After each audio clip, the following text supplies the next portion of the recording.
Good morning! Nagluluto ako ngayon ng ginisang chicken. Lalagyan natin ng tofu at saka pechay. Nagisa na natin yung ating tofu, din ilalagay na natin.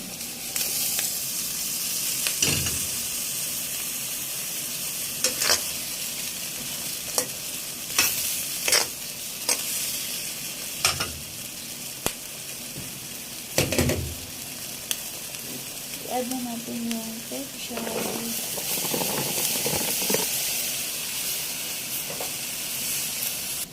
Then, lalagyan natin ng oyster sauce.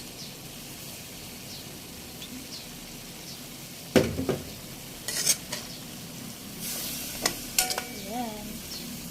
Ganun lang kasimple. Maluluto na siya. Mabilis lang itong luto.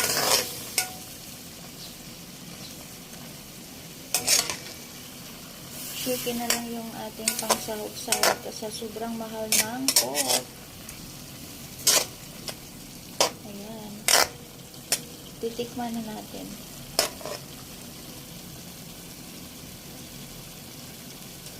Wow, ang sarap. Good morning everyone. Thank you for watching. May God bless us all. Happy Sunday. Bye.